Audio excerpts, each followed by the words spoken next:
Bismillahirrahmanirrahim. Assalamualaikum warahmatullahi wabarakatuh. Innal hamdalillah nahmaduhu wa nasta'inuhu wa nastaghfiruh wa na'udzu billahi min sururi anfusina wa min sayyiati a'malina. Man yahdihillahu fala mudilla lahu wa man yudlil fala hadiya lahu. Wa asyhadu an la ilaha illallah wahdahu la syarika lah wa asyhadu anna Muhammadan abduhu wa rasuluhu, amma ba'd. Ma'asyiral muslimin rahimani wa rahimakumullah. Alhamdulillah, kita bersyukur kepada Allah Subhanahu wa taala. Allah kembali mempertemukan kita di majelis yang mulia ini, yaitu majelis al-ilmu.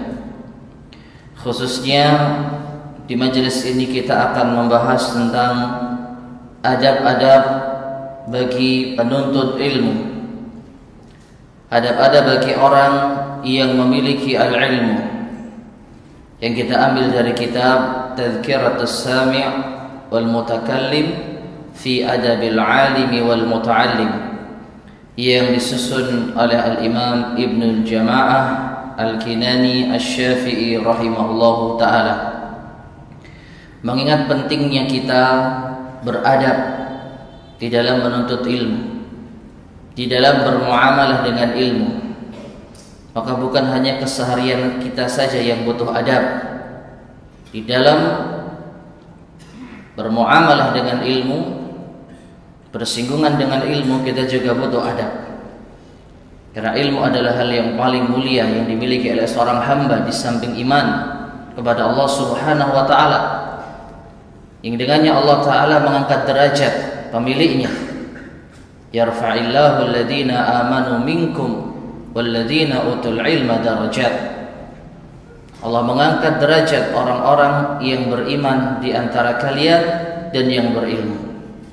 Maka mudah-mudahan hadirnya kita di majelis ilmi, di majelis ini, menyimak, mendengar, dan mencoba untuk memahami dan mengamalkan apa yang disampaikan oleh al-muallif, semoga bisa kita jadikan sebagai simpanan bagi kita nanti di akhirat, tatkala kita bisa mengamalkan adab-adab yang disampaikan oleh beliau semampu kita biidznillah subhanahu wa ta'ala. Kita sampai pada pembahasan atau poin yang ke-9, masih di bab yang kedua, bab yaitu adab seorang alim terhadap dirinya, adab seorang alim pada dirinya, bab yang kedua dan pasal yang pertama. Poin yang ke-9, At-Tasi' an yutahhira batinahu wa zahirahu minal akhlaqir radiyah. Seorang yang berilmu seharusnya ia mensucikan batinnya dan zahirnya dari akhlak-akhlak yang rendah. Wa yu'ammirahu bil akhlaqil mardiyah, dan sepatutnya ia makmurkan batin dan zahirnya dengan akhlak yang diridhai. Ma'asyarul muslimin rahimani wa rahimakumullah, sebagaimana yang telah kita bahas pada pertemuan sebelumnya, poin yang ke-8, yaitu hendaknya seorang yang berilmu memiliki konsen di dalam bermuamalah kepada manusia, membawa akhlak yang mulia, dengan wajah yang berseri-seri, mengucapkan salam, memberi makan, menahan amarah, dan yang lainnya. Maka di poin yang ke-9 ini sebaliknya, seorang yang berilmu sepatutnya dia menjaga dirinya, baik zahir maupun batin. Dari apa? Dari akhlak-akhlak yang rendah, dari akhlak-akhlak yang hina. dan ia hiasi dengan akhlak yang diridhai oleh Allah Subhanahu wa taala. Lalu beliau al-muallif di sini membawakan beberapa contoh di antara akhlak-akhlak yang rendah. Faminal akhlaqir radiyati, dan di antara akhlak yang rendah adalah al-ghil wal hasad, dengki dan hasad. Ya, kemarin sempat kita terangkan al-ghil wal hasad ini mirip. Tapi kalau kita sedikit uraikan ada perbedaan. Kalau al-ghil dengki, pokoknya tidak suka dengan apa yang dimiliki oleh orang lain, terlepas apakah ia mengharapkan nikmat yang diterima oleh orang lain itu hilang ataupun tidak. Sedangkan al-hasad ini lebih parah daripada dengki, yaitu apa? Tamanni zawalin ni'mati 'anil ghair. Ketika seseorang memiliki kedengkian sampai pada taraf dia berharap nikmat yang didapat orang lain itu hilang. Jadi kalau kawannya susah tambah senang. Nah, ini adalah sifat yang tercela, al-hasad. Ya. Demikian pula wal baghyu wal ghadabu li ghairillahi ta'ala. Di antara akhlak yang rendah adalah al-baghi, yaitu kezaliman, dan juga marah bukan karena Allah Subhanahu wa taala. Dan kemarin sempat kita singgung hadis Nabi sallallahu alaihi wasallam yang diriwayatkan oleh Al-Bukhari dan Muslim, bahwasanya Aisyah radhiyallahu anha berkata, "Man taqama Rasulullah sallallahu alaihi wasallam li nafsihi syai'un qat illa an tuntahaka hurmatullah fayantaqimu lillahi biha." Nabi sallallahu alaihi wasallam tidak pernah marah, tidak pernah membalas apabila dirinya dijatuhkan, apabila dirinya dihina. Ya, terkait dengan pribadinya Nabi nggak pernah membalas, Nabi nggak pernah marah, kecuali kalau ada kehormatan Allah yang direndahkan, barulah Nabi marah lillah, karena Allah Subhanahu wa taala. Maka marah karena Allah ini termasuk di antara pahala, amal saleh. Namun sebaliknya marah bukan karena Allah termasuk di antara akhlak yang tercela. Makanya Rasulullah SAW bersabda apa? La taghdab, jangan marah. Yang dimaksud adalah marah apabila itu terkait dengan hak-hak manusia, hak kita lebih tepatnya.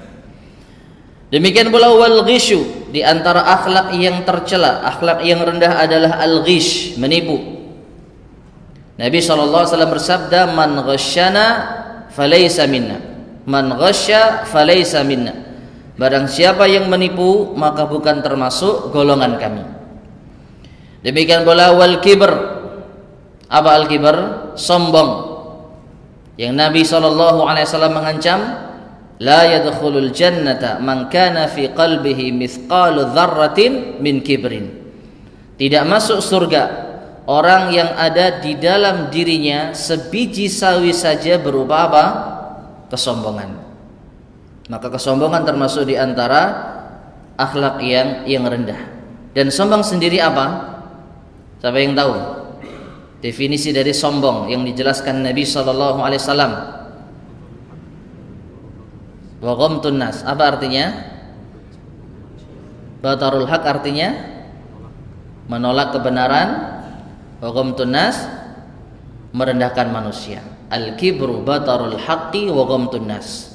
Sombong itu menolak kebenaran, angkuh kalau disampaikan kebenaran padanya, enggak mau nerima. Wa ghamtun nas, dan merendahkan manusia. Maka ini termasuk di antara sifat yang rendah yang tercela. Demikian pula waria, riya. Nah, kalau riya apa? Apa riya? Ada yang tahu definisinya? Ini termasuk di antara akhlak yang rendah. Bahkan termasuk di antara penyebab manusia disidang pertama kali oleh Allah dan dimasukkan ke dalam neraka jahanam wal iyadzubillah. 3 golongan manusia yang disidang pertama kali oleh Allah Subhanahu wa taala karena dosa riya. Apa riya? Ar-riya itu diambil dari kata ar-ru'yah, terkait dengan apa? Pandangan. Terkait dengan apa? Pandangan. Ya. Maka riya ini terkait dengan pandangan, memperlihatkan sesuatu agar orang itu apa? Memandangnya. Tujuannya apa? Liyahmidahun nas, agar dipuji manusia. Apa yang dipuji? Dunia atau ibadah? Dunia atau amal soleh? Mana? Amal soleh. An yatadhaharal insan bi a'malin salihah liyahmidahun nas. Ini definisi riya yang mudah untuk kita hafal dan pahami. Seseorang menampakkan amal saleh, tujuannya agar dipuji manusia. Nah, ini termasuk di antara akhlak yang rendah.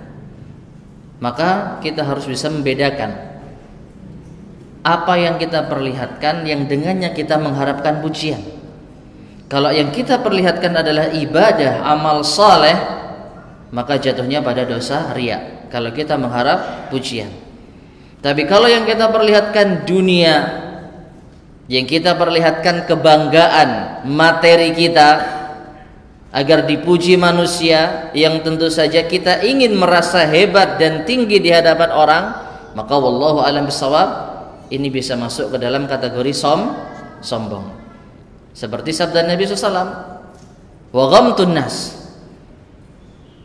merendahkan manusia dengan kehebatan dunia yang ia miliki, materi, harta, jabatan, pangkat yang ia tampakkan, dia ingin merendahkan orang, maka jatuh pada sombong. Maka jangan salah, riya bukan terkait apa? Tentang masalah duniawi, tentang masalah materi. Riya terkait dengan masalah amal soleh. Ada kalanya orang menampakkan bukan dua-duanya, bukan amal soleh dan bukan juga materi dunianya. Ya, apakah itu? Ada kalanya orang menampakkan maksiatnya, menampakkan kejahatannya, pamer maksiat. Ada orang sengaja menampakkan kemaksiatannya, dia bangga dengan kemaksiatannya. Banyak. Ini masuknya ke apa? Riya, sombong atau yang lain? Sombong, apa yang disombongkan dari maksiatnya? Riya ini bukan amal soleh. Maka ini masuk ke dalam istilah lain yang disebutkan oleh Nabi SAW, al-mujahirin. Al-mujahirin diambil dari sabda Nabi SAW, kullu ummati mu'afan illal mujahirin. Setiap umatku mereka akan mendapat ampunan dari Allah. Setiap kita berpotensi mendapatkan ampunan dari Allah, kecuali orang-orang mujahirin. Jangan salah ya, beda huruf, beda makna. Kalau muhajirin, maka mereka orang-orang yang mulia, orang-orang yang hijrah. Tapi kalau mujahirin, yaitu orang-orang yang menampakkan maksiat dan dosanya. Ya, di mana Nabi SAW mengatakan selanjutnya, di antara bentuk al-mujaharah, seorang bangga dengan maksiatnya adalah ketika dia di malam hari jatuh pada dosa, lalu Allah tutupi aibnya, Allah sembunyikan ya dosanya dari pandangan manusia, namun di pagi hari dia sendiri yang membongkar itu sendiri, membongkar aib itu sendiri. Nah, ini bisa kita pahami berarti apa? Seseorang menampakkan maksiatnya. Ya, maka hati-hati ma'asyar muslimin rahimani wa rahimakumullah. Sesuatu yang harusnya kita dapat potensi ampunan dari Allah, tapi gara-gara kita sengaja menampakkan maksiat, maka Allah tidak mengampuni kita. Nah ini ya, Jadi ar-riya terkait dengan amal soleh yang ditampakkan untuk dipuji manusia. Wal ujbu, demikian pula di antara akhlak yang hina adalah ujub. Kalau ujub, seseorang bangga terhadap dirinya sendiri. Ya, beda dengan riya. Kalau riya, dia menampakkan amal soleh untuk dipuji manusia. Kalau ujub, dia merasa bangga atas dirinya sendiri. Ya, di antara contoh bentuk ujub adalah ketika kita mampu misalnya bangun di malam hari, lalu kita bertahajud, kita berdoa kepada Allah, kita beristighfar, kita menangis di hadapan Allah Subhanahu wa taala. Lalu kita dapati ternyata kawan-kawan kita tidak melakukan itu. Di pagi hari dia merasa bangga telah bisa mengamalkan apa yang tidak diamalkan oleh kawan-kawannya, meskipun dia tidak menampakkan kepada orang lain. Jadi perasaan bangga. Ya, di dalam hati ada perasaan, kalian enggak sholat tadi malam, kalian tidak tahajud tadi malam, saya tahajud. Meskipun ini di dalam diri, maka ini adalah apa? Bentuk ujub. Ya, makanya disebutkan oleh para ulama salaf kita, di antara kebersihan, kebeningan hati mereka, mereka lebih senang menyesal tidak bisa bangun malam, kelewatan sholat malam, lalu mereka menyesal di pagi harinya, dibandingkan dengan mereka bisa sholat malam lalu merasa ujub dengan amal yang mereka lakukan. Lebih baik apa? Menyesal karena tidak bisa bangun malam daripada bangga bisa bangun malam, tahajud, lalu dengan itu dia merasa ujub. Nah, ini termasuk di antara akhlak yang rendah yang sepatutnya dihindari oleh seorang yang berilmu. Kemudian was-sum'atu, sum'ah. Ya, termasuk di antara akhlak yang rendah adalah as-sum'ah. Apa as-sum'ah? Kalau terkait dengan panca indera, kalau riya itu terkait dengan apa tadi? Pandangan. Kalau as-sum'ah terkait dengan pendengaran. Ingin didengar. Ya, ingin amal solehnya ini didengar oleh manusia. Kalau dirinya disebut orang karena kebaikannya senang. Ini adalah apa? Sum'ah. Dan termasuk di antara perusak pahala. Ya, riya, sum'ah, ujub, ini penyakit hati semua. Yang mana termasuk di antara cara syaitan untuk menjatuhkan manusia di dalam dosa. Demikian pula wal bukhlu wal khubthu, bakhil, termasuk di antara akhlak yang rendah, yaitu pelit, wal khubthu, ya, dan buruk, berbuat hal-hal yang khabith, menjijikkan, wal bataru, al batar, tadi sudah kita sebutkan, merendahkan atau angkuh, wat tama', tamak, rakus dalam urusan dunia, wal fakhru, dan membanggakan dirinya, wal khuyala'u, sombong. Ya, ada beberapa definisi yang mirip-mirip namun berbeda apa? Berbeda lafaz. Wal khuyala, sombong. Wat tanafusu fid dunya, berlomba-lomba untuk meraih dunia, termasuk di antara akhlak yang rendah.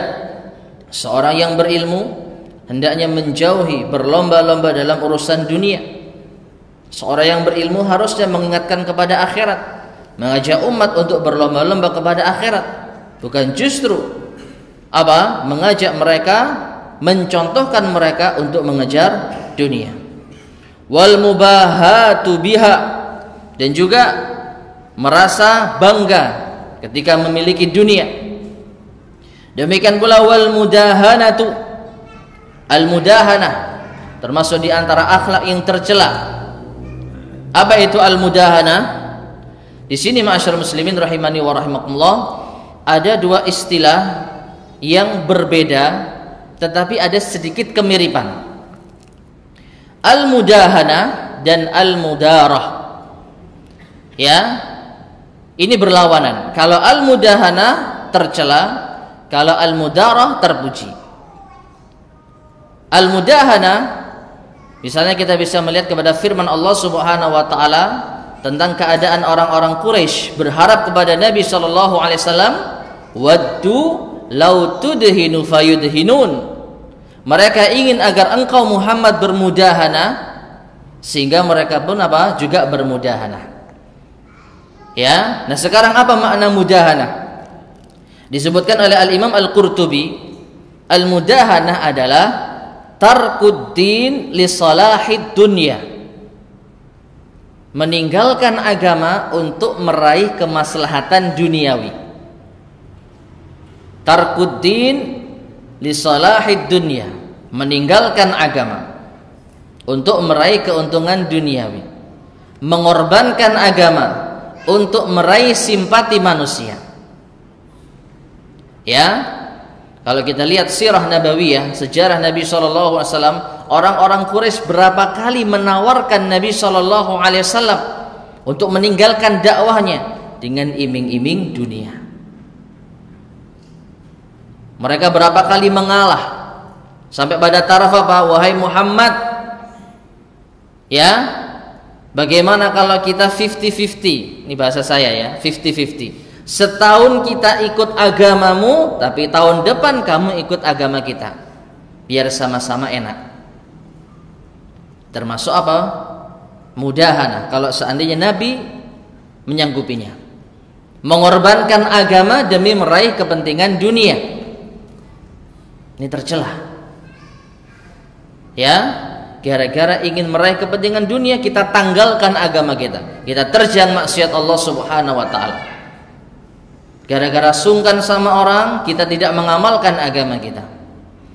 Gara-gara takut dicela orang, kita tidak tampakkan apa yang seharusnya kita tampakkan berupa sunnah, misalnya.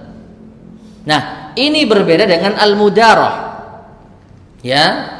Adapun al-mudarah disebutkan oleh beliau pula Al-Imam Al-Qurtubi, annal mudarata badlud dunya li salahid dunya awid din, yaitu kita mencurahkan urusan dunia untuk kebaikan dunia ataupun agama. Badlud dunya li salahid dunya awid din, kita mencurahkan dunia untuk meraih keuntungan dunia ataupun agama tanpa mengorbankan syariat. Contoh yang paling mudah adalah kita ikut aktif di dalam masyarakat, kegiatan mereka yang positif. Contoh kerja bakti. Ya, kita tampakkan kalau kita juga berpartisipasi di dalam kebaikan, dalam urusan yang tidak terlarang. Ya, kerja bakti, bahu membahu, gotong royong, hadir di dalam rapat misalnya, yang mana ini tidak ada sedikit pun pelanggaran terhadap syariat. Untuk apa kita hadir? Li salahid din wa dunya, atau dunia, untuk meraih kemaslahatan duniawi ataupun agama. Ya, agar kita tidak dianggap orang yang eksklusif, agar kita tidak dianggap orang yang kaku, tidak bersosialisasi. Nah, ini mengunjungi tetangga, tidak ada sedikit pun mengorbankan agama. Ini murni kita bermuamalah dalam urusan dunia untuk meraih kemaslahatan dunia. Adapun mudahana itu mengorbankan syariat demi meraih dunia. Jadi bedakan. Yang tercela adalah al-mudahana, sedangkan al-mudarah itu terpuji. 6. Demikian pula di antara bentuk akhlak yang rendah, wat tazayyunu linnas, seseorang berhias untuk manusia, wa hubbul madhi bima lam yaf'al, dan mengharap pujian dari apa yang tidak ia perbuat.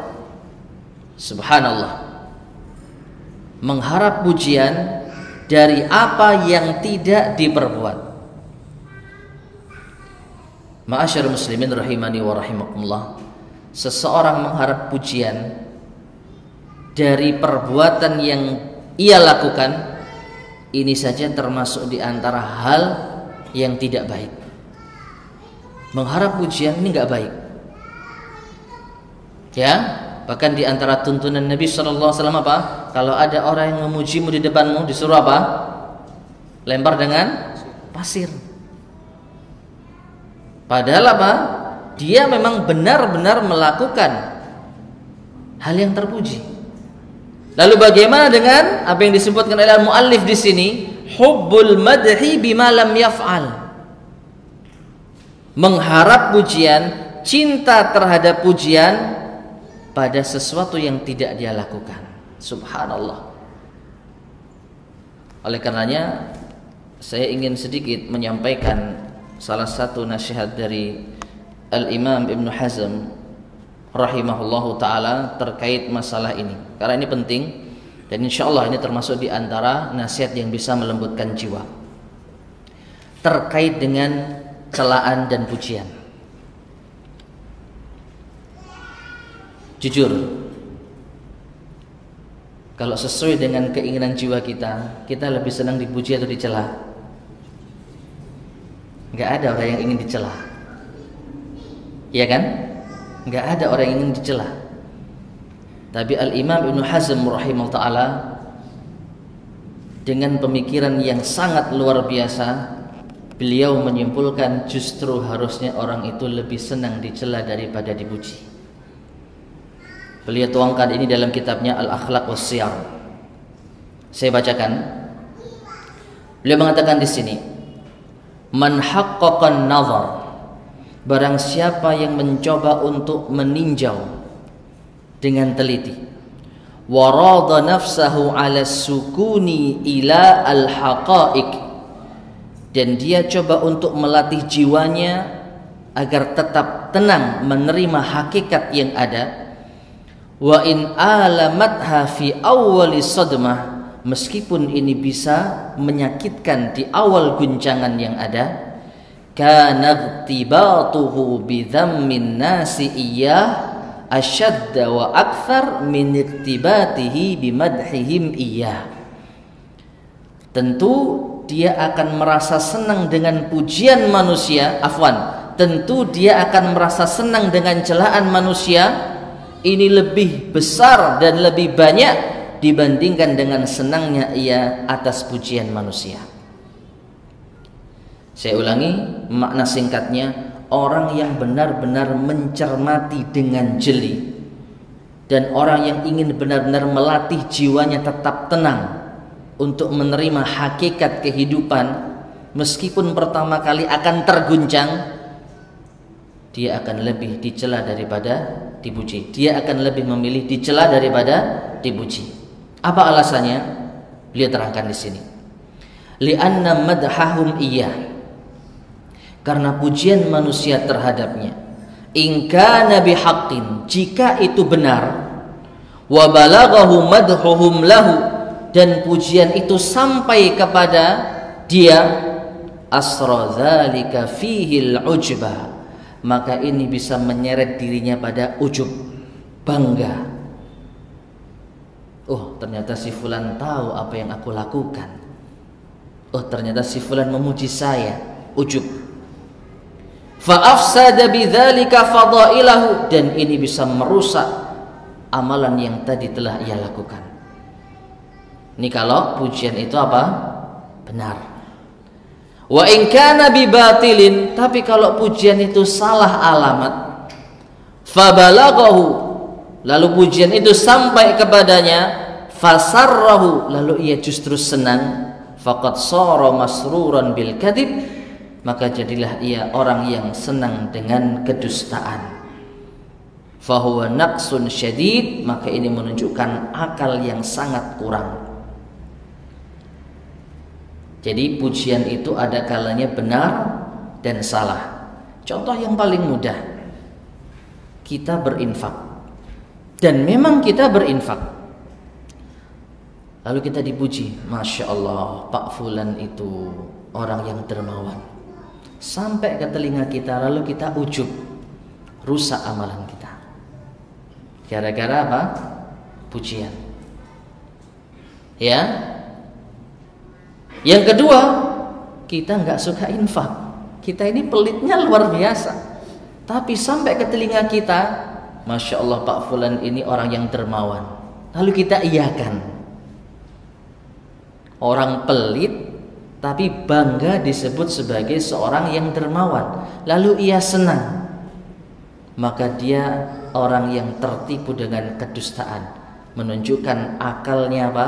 Kurang. Gara-gara apa? Pujian.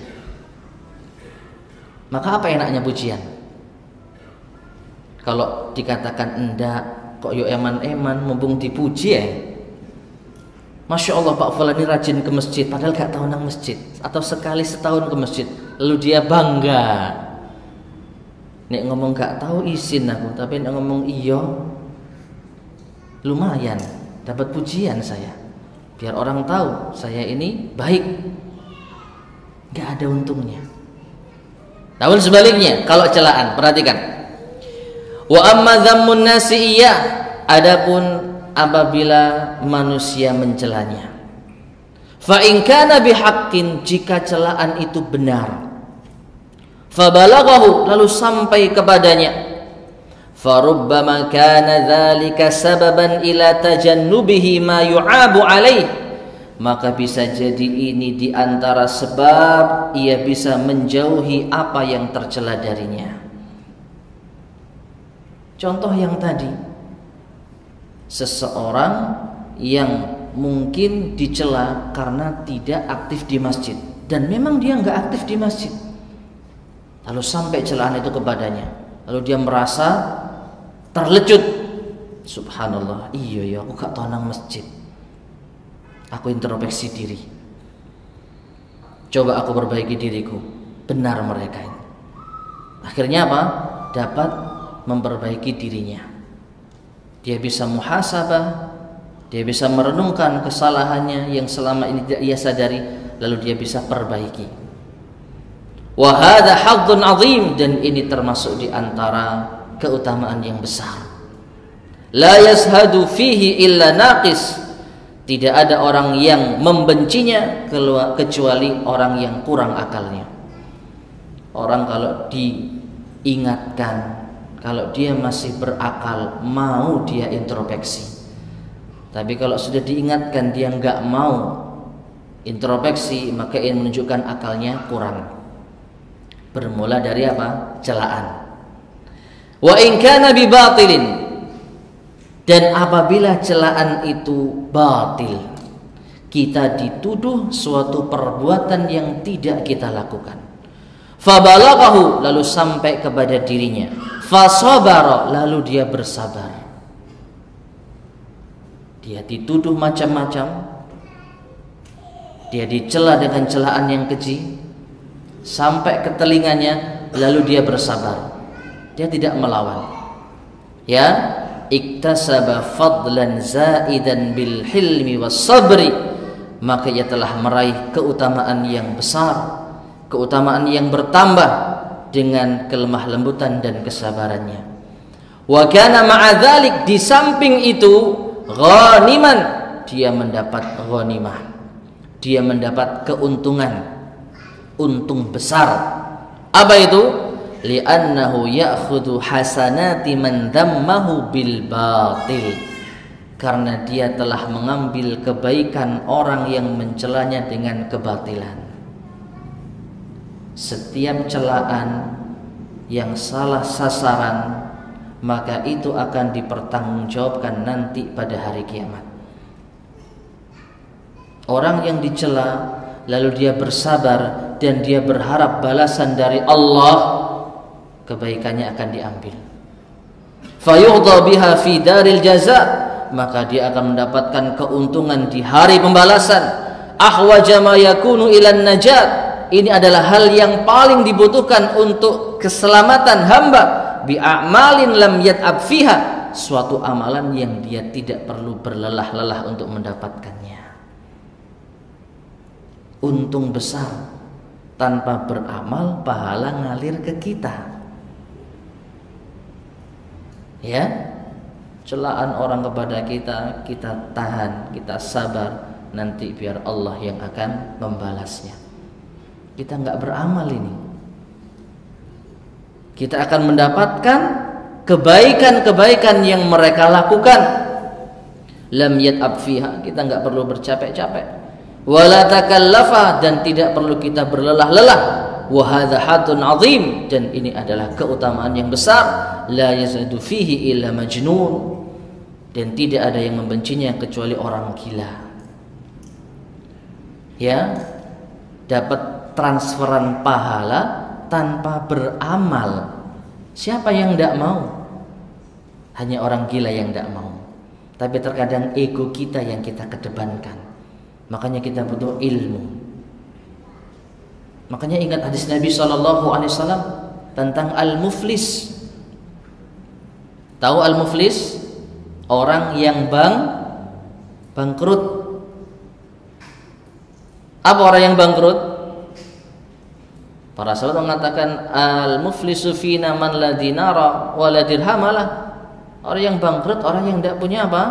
Harta benda, enggak punya dinar, enggak punya dirham.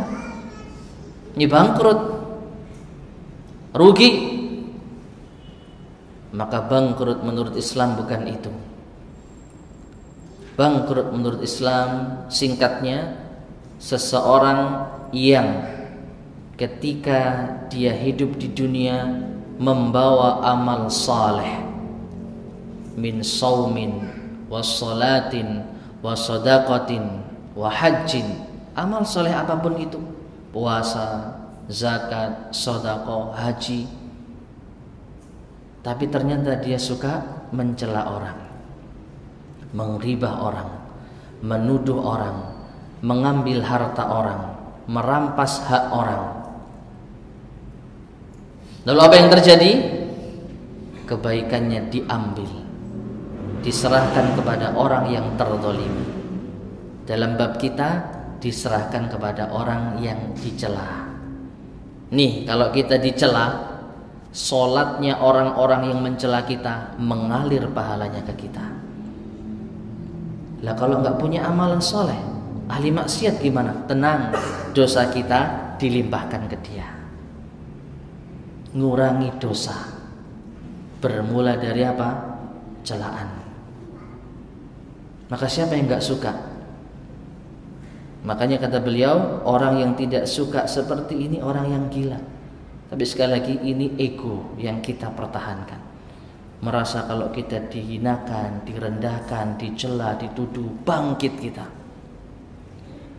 Ya, beda kalau Allah dan Rasulnya yang direndahkan, kita wajib marah. Tapi ini pribadi kita. Kebanyakan kita membalas, kebanyakan kita nggak terima. Padahal kalau kita mau duduk tenang, ayem, tentrem, sambil minta balasan di akhirat, subhanallah, pahala itu mengalir kepada kita tanpa beramal. Ingat, tanpa beramal, cukup sabar, tahan lisan. Di saat kita sulit untuk beramal, di saat kita mungkin kurang gairah untuk beramal saleh, nggak punya harta, nggak bisa infak, tenaga lemah sehingga males-malesan, lalu Allah ternyata berikan aliran pahala dengan cara yang mudah. Ini bukan berarti kita minta dicela loh ya, jangan salah paham ya. Ayo ilokna aku, jangan. Tapi kalau ternyata celaan itu sampai ke kita tanpa kita minta, ini kuncinya sabar. Ya, nggak ada ruginya. Imma pahala orang itu akan dialirkan ke kita, atau dosa kita diangkat dan dilimpahkan kepadanya. Dari sini ini nasihat kepada kita bersama, hati-hati terhadap kezaliman. Hati-hati dengan menzalimi orang, menjatuhkan kehormatan orang, hati-hati. Ya, karena kita nggak tahu amal kita ini diterima atau enggak, kita nggak tahu. Kalaupun amal kita diterima, sudah otomatis pahalanya dialirkan ke dia. Kita yang beramal Tapi pahalanya apa? Dialirkan ke orang yang kita cela. Nah, kalau kita nggak beramal, dosanya yang dilembahkan kepada kita. Maka ma'asyar muslimin rahimani wa rahimakumullah, ini nasihat bersama. Sekali lagi, kalau kita mau jeli di dalam menimbang mana yang lebih baik, celaan atau pujian, maka tentu pilihannya adalah celaan. Dengan catatan kita bersabar dan kita berharap pahala dari Allah Subhanahu wa taala. Ya, ini terkait dengan apa? Ucapan Al-Imam Ibnu Jama'ah, yaitu di antara akhlak yang tercela adalah hubbul madhi bima lam yaf'al, yaitu mencintai pujian pada perkara yang tidak ia lakukan. Kemudian kita lanjutkan. Di antara akhlak yang tercela, akhlak yang hina adalah wal ama an uyubin nafsi, yaitu buta, tidak melihat, pura-pura tidak tahu atas aib dirinya sendiri. Nggak mau introspeksi, merasa dirinya sempurna.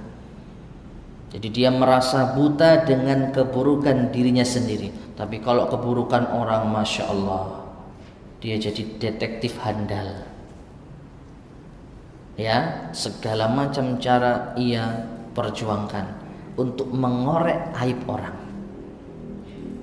Tapi kalau untuk aibnya sendiri, enggak, saya ini orang baik.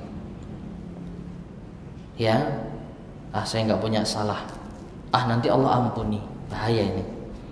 Ya, maka termasuk akhlak yang tercela adalah buta terhadap aib diri sendiri. Wal istighalu anha bi uyubil khalqi. Dan seperti yang tadi saya sampaikan, justru sibuk dengan aib orang lain. Kalau masalah keburukan dan kekurangan orang, semangat, pingin tahu. Tapi kalau untuk aibnya sendiri, dia tutup mata. Nah, ini adalah akhlak yang tercela, yang tidak sepatutnya dimiliki oleh orang yang berilmu. Selanjutnya, wal hamiyatu wal asabiyatu li ghairillah. Dan hamiyah, yaitu berbangga, yaitu orang yang itu hamiyah itu ya, orang yang ta'assub, fanatik. Asabiyah, fanatik. Li ghairillah, bukan karena Allah. Jadi membela diri, membela golongan, membela suku, membela apapun itu yang itu tidak terkait dengan agama Allah Subhanahu wa taala. Maka ini adalah hal yang tercela. Hal yang tercela. Li ghairillah, bukan karena Allah Subhanahu wa taala. Ma'asyarul muslimin rahimani wa rahimakumullah. Kalau kita dengar kata al-muhajirin wal ansar, apa yang ada di benak kita? As-sabiquna al-awwaluna minal muhajirina wal ansar. Apa yang ada di pikiran kita? Orang muhajirin dan orang ansar, mereka adalah generasi terbaik. Iya bukan? Mereka adalah orang-orang yang diridhoi oleh Allah Subhanahu wa taala. Benar enggak? Benar. Ya, muhajirin dan ansar, lafaz yang Allah sebutkan di dalam Al-Quran yang mendapatkan tazkiyah keridhaan Allah Subhanahu wa ta'ala. Namun ketika lafaz ini dijadikan sebagai sarana untuk mempertahankan dan membela golongan, maka Rasul katakan ini adalah seruan jahiliyah.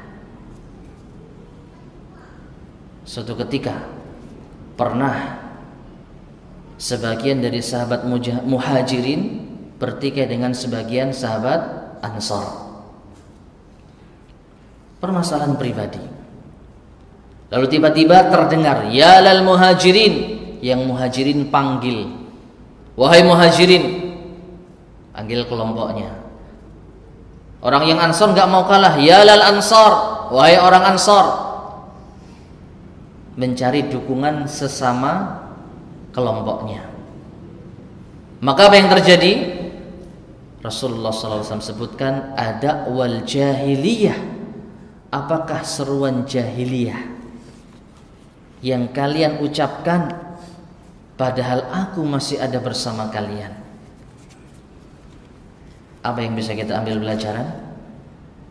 Ketika kata muhajirin, kata yang syar'i, kata yang mendapatkan rekomendasi dan tazkiyah dari Allah, dijadikan sarana untuk membela kelompoknya, untuk ta'assub atas kelompoknya, bukan untuk membela agama Allah, karena ini masalah pribadi. Allah sebut, Rasul sebut sallallahu alaihi wasallam dakwal jahiliyah. Seruan apa? Jahiliyah. Lah kita, ya, kita bukan muhajirin, bukan ansor, lalu kita membawa embel-embel apa?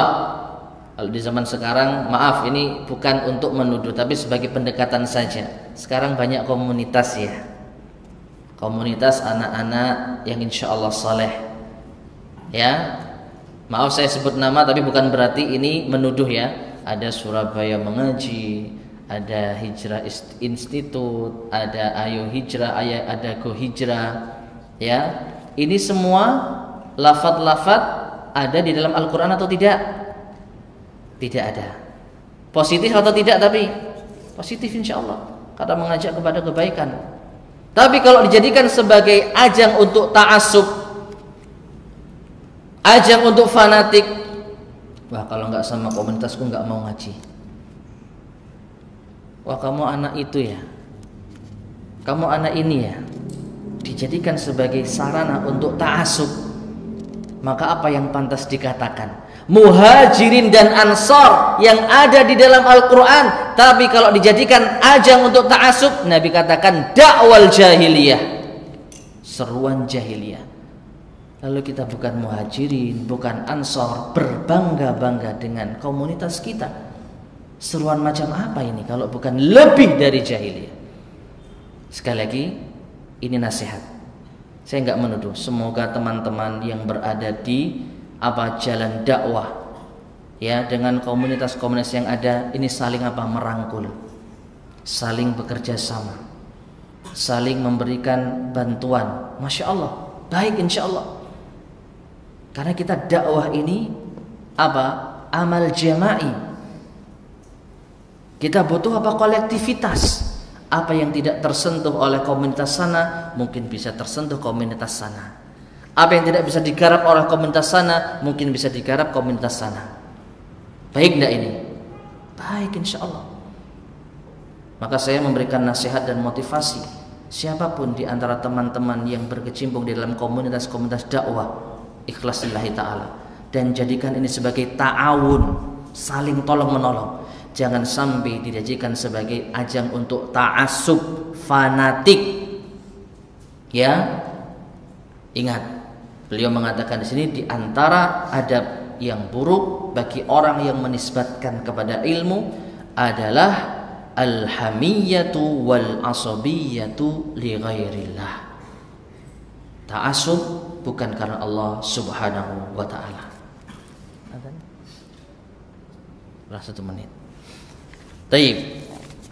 Kemudian berikutnya kita lanjutkan sedikit lagi. Ya. Di antara akhlak yang tercela pula adalah warraghbatu warrahbatu li ghairillah. Berharap dan takut kepada selain Allah. Wal ghibatu wan namimatu wal buhtan. Ghibah, menyebut tentang keburukan orang lain, apa yang tidak dia senangi untuk disebut. Wan namimah, mengadu domba. Wal buhtan, berdusta. Wal kadhib, sama. Wal fuhsyu fil qawli, ucapan yang buruk, ucapan yang menjijikkan.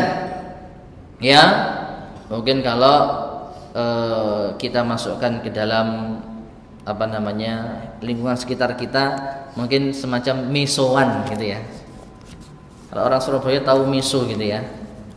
Ini termasuk wallahu alam ucapan yang buruk. Ya, jadi jiwa-jiwa Surabaya ini masya Allah tapi bukan selalu apa yang menjadi ciri khas ini bisa kita amalkan ya. Kalau memang itu ucapan yang kotor, tidak sepatutnya. Islam dan kebenaran lebih baik untuk kita ikuti. Wahtiqarun nas, merendahkan manusia, walau kanu dunahu, meskipun mereka di bawahnya. Ya, termasuk di antara akhlak yang tercela adalah merendahkan manusia, meskipun mereka memang berada di bawah posisi kita. Taib. Ma'asyiral muslimin, mungkin bisa adzan terlebih dahulu, kita berhenti sebentar. Taib. Di sini ada beberapa pertanyaan yang mungkin di antaranya ada yang bisa saya jawab dan yang diantaranya tidak bisa. Ya, mungkin bisa tanyakan kepada asatidzah yang lainnya. Nah,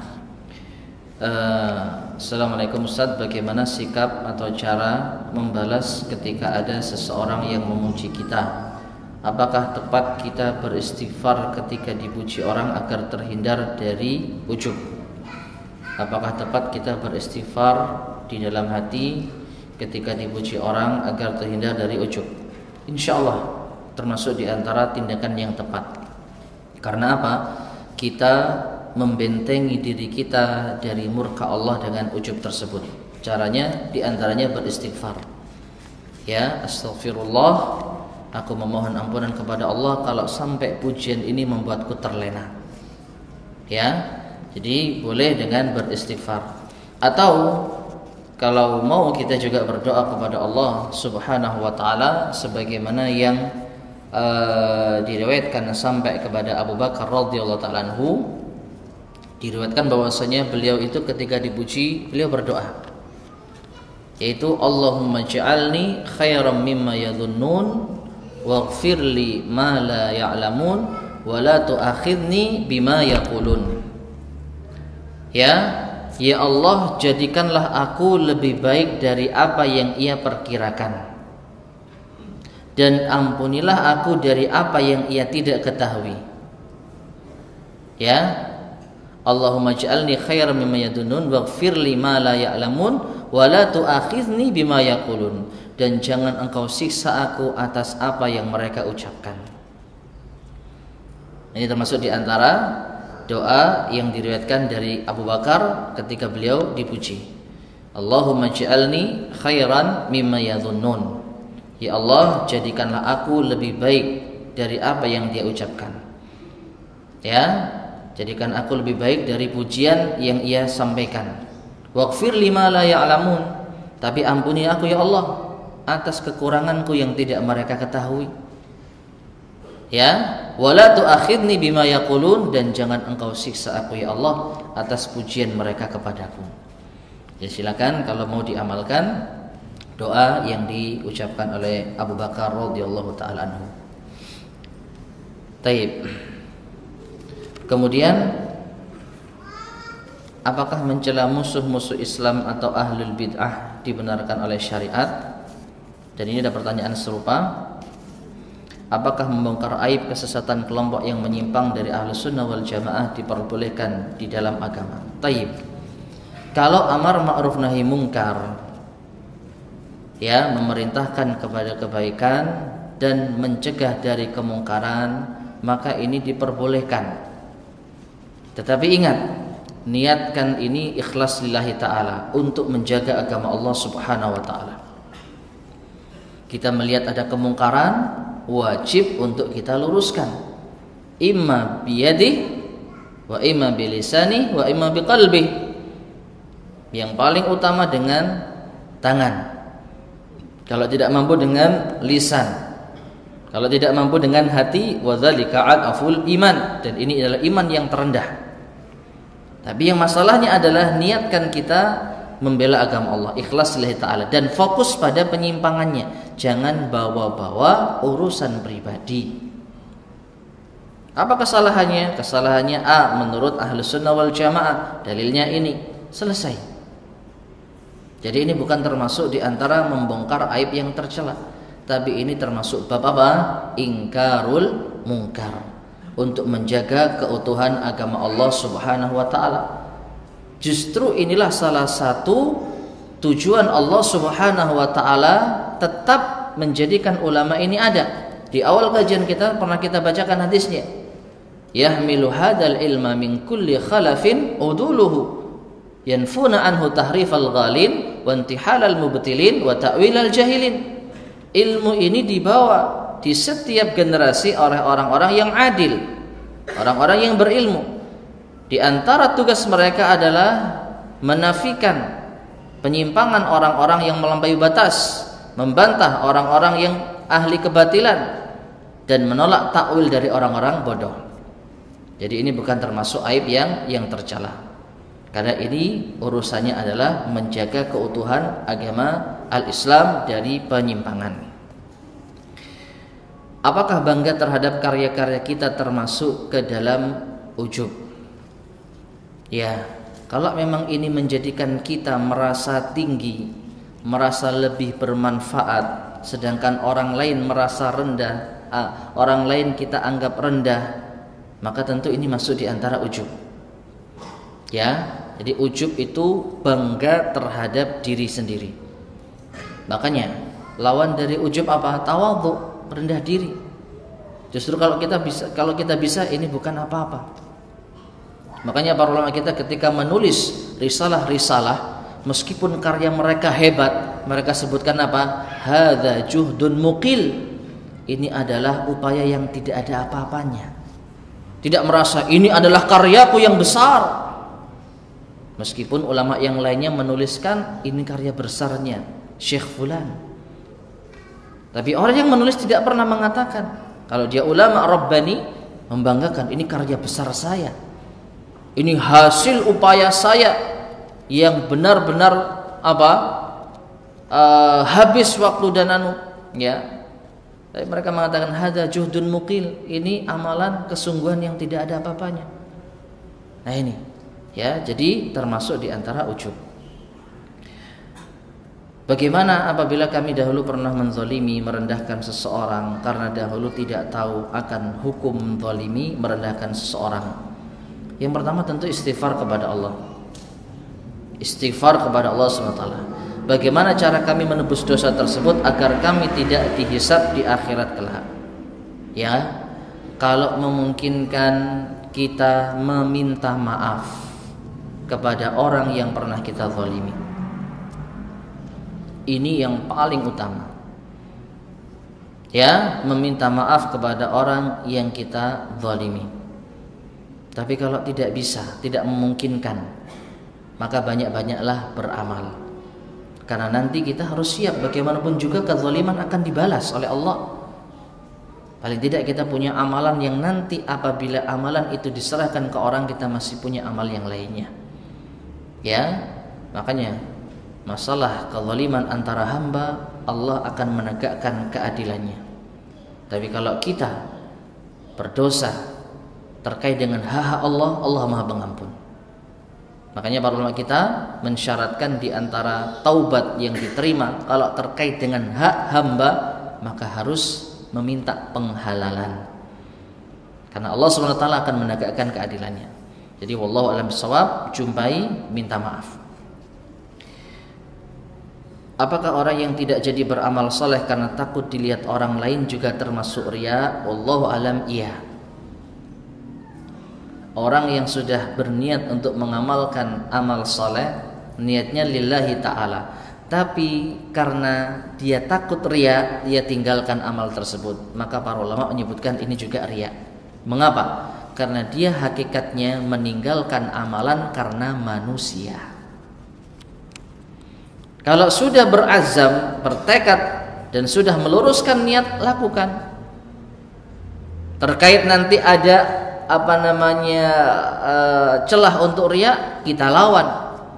Wong kita pada dasarnya memang sudah ikhlas lillahi ta'ala.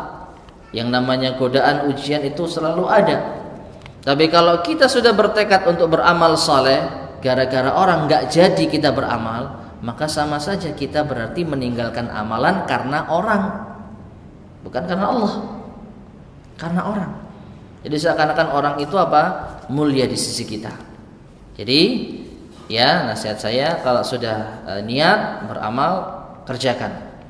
Dan kalau ada godaan riya, lawan semampu kita, insyaallah Allah akan membantu kita. Apakah perasaan senang setelah melakukan ibadah termasuk dalam ujub? Dilihat niatnya. Kalau dia merasa senang dengan perasaan bangga dan merendahkan orang lain, maka ini ujub. Tapi kalau perasaan senangnya ini bersyukur kepada Allah, memuji Allah, dan sama sekali tidak ada perasaan merendahkan orang, sama sekali tidak ada perasaan menghina orang yang tidak bisa beramal seperti dia, insya Allah bukan ujub. Ya, jadi kalau kita beramal, kalau kita senang, bersyukur, pujilah Allah Subhanahu wa Ta'ala, berdoa agar amalan kita diterima, ya, tanpa kita membanggakan diri kita. Jadi tergantung apa? Niatnya. Jika seseorang mencela orang lain, sampai kapan pahala orang itu mengalir kepada orang yang dicela? Wallahu a'lam bishawab. Allah tentu yang lebih tahu. Allah yang lebih tahu. Ya. Jadi apa yang kita sampaikan kepada orang lain, apalagi kalau sampai ditiru oleh orang lain, ini yang lebih rumit lagi. Gara-gara kita mencela, orang lain ikut mencela, maka kita dapat dosa jariah. Ya. Jadi wallahu a'lam, pahala orang itu mengalir sampai kepada orang yang dicela sampai kapan, Allah yang lebih tahu. Semoga Allah Ta'ala selalu menjaga Ustadz dan para jamaah di sini, amin. Ustadz, bagaimana bila seseorang memendam kemarahan, kekesalan dalam hati karena perkuliahan dilakukan sampai hampir masuk waktu sholat Jumat, dan ketika izin tidak diizinkan, apakah marah yang seperti ini dibolehkan? Dan tindakan apa yang benar? Keluar kelas malah tidak diizinkan, menunggu sampai waktu azan, lalu jika kelas belum selesai kita tetap keluar, atau menyelesaikan kelas lalu mendatangi sholat Jumat seselesai kelasnya. Wallahu a'lam bishawab. Ya, teknis perkuliahan mungkin di sini bisa saling sharing ya. Saya sendiri kurang tahu bagaimana, apa ini tergantung dosennya, tergantung dosen, atau memang seperti ini, siapapun dosennya kalau belum selesai ya enggak selesai. Wallahu a'lam bishawab ya. Sekarang dosennya ya. Ya, maka cara yang pertama, karena itu sudah terjadi ya sudah, kita istighfar, enggak tahu saya apa yang ditempuh dan saya enggak perlu tahu. Ya, nanti kalau terjadi seperti ini, ajak dosen itu empat mata berbicara dengan tata cara dan dengan nasihat yang lemah lembut. Sampaikan apa adanya tentang kewajiban untuk menghadiri sholat Jumat, apalagi dianjurkan untuk berbagi-bagi di dalam sholat Jumat. Ya, dan katakanlah ternyata dosen tetap kekeh, minta izin. Saya nggak akan mencela Anda di kelas, saya tidak akan berusaha menjatuhkan Anda di kelas, tapi tolong izinkan saya. Tolong izinkan saya. Ya, karena ini hak saya untuk memenuhi panggilan Allah Subhanahu wa taala. Ya, wallahu a'lam, mungkin itu yang bisa saya jawab. Tapi kemudian bagaimanakah terhindar dari sifat ujub? Maka nanti akan dibahas ini insyaallah.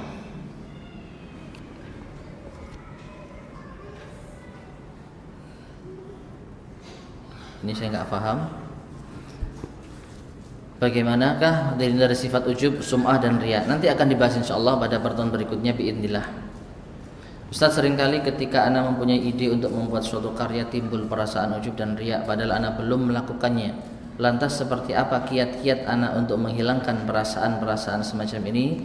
Insyaallah akan kita sampaikan nanti ya, di antara obat penawar dari penyakit hasad, penyakit ujub, penyakit riya, ya, penyakit merendahkan orang, insyaallah akan kita bahas.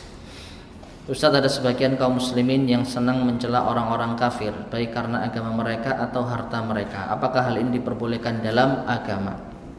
Secara asal mencela kekafiran mereka yang dengannya mencela Tuhan mereka misalnya, maka ini tidak diperbolehkan.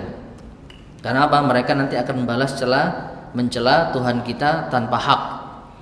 Maka mereka bukan untuk dicela, tapi didakwahi, disampaikan nilai Islam yang benar. Ya, justru kalau kita cela mereka, kita hina mereka, mereka akan lari dari jalan Allah Subhanahu wa taala. Wallahu a'lam. Dan yang terakhir, Ustadz, bagaimana cara untuk bersabar? Nah, ini pertanyaan yang sulit ini ya. Jadi kita semua belajar bersabar. Ya, kita semua belajar bersabar. Dan insyaallah pada pertemuan berikutnya akan kita bacakan kiat-kiat untuk memperbaiki penyakit-penyakit hati yang tadi kita sebutkan. Wallahu taala alam shawab. Mungkin ini yang bisa kita sampaikan, mudah-mudahan bermanfaat. Kurang lebihnya saya mohon maaf. Subhanakallahumma bihamdika asyhadu an la ilaha illa anta astaghfiruka wa atubu ilaik. Walhamdulillahirabbil alamin. Assalamualaikum warahmatullahi wabarakatuh.